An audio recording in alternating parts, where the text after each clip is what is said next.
Hey there, let's look at some sources for finding quality open datasets. And the list that I'm going to provide does not just contain great datasets for experimentation, but also contains descriptions, usage examples, and in some cases, the algorithm code to solve the machine learning problem associated with that dataset. So the first on my list of favorite locations is Kaggle, and Kaggle is probably my favorite dataset location, and each dataset is a small community where you can have a discussion about the data and find some public code or even create your own projects. And they contain numerous amounts of real-life datasets of all shapes and sizes and in many different formats.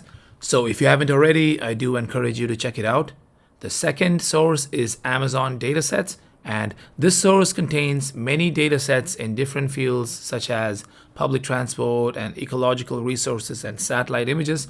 And it also has a search box to help you to find the dataset you're looking for. And it has a dataset description and usage examples, which are pretty informative and easy to use.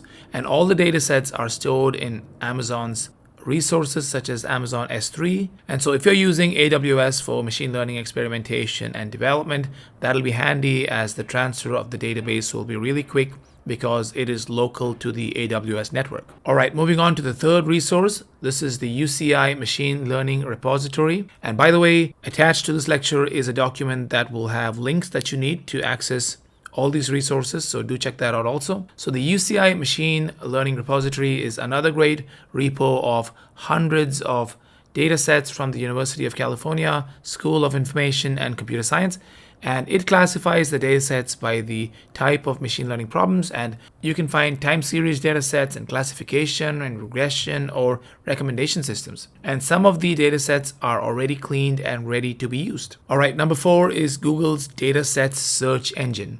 And in the late 2018s, Google did what they do best and launched another great service. And it's essentially a toolbox that can search for datasets by name. And their aim is to unify tens of thousands of different repos for datasets and make that data discoverable, which of course is what Google does best. Number 5 is Microsoft's datasets. And in July 2018, Microsoft, along with the external research community, announced the launch of Microsoft Research Open Data.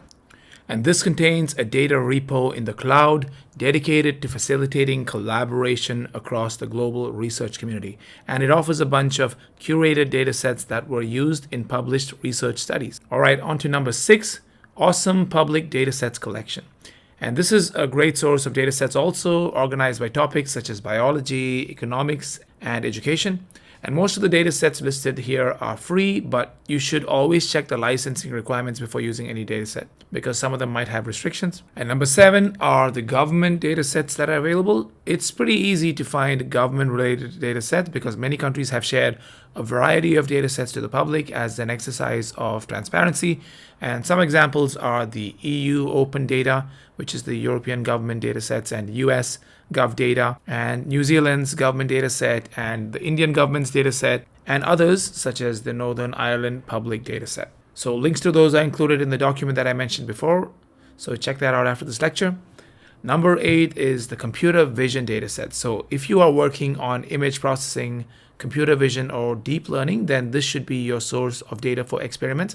And visual data contains a handful of great data sets that can be used to build computer vision models. And you can look for a certain data set by a certain CV subject, such as semantic segmentation or image captioning or image generation, or even by the solutions such as self-driving cars dataset. All right, so that was a quick look at some of the popular datasets available. The general trend is that there is a global direction towards making more and more of this data available and easily reachable to the research and machine learning community.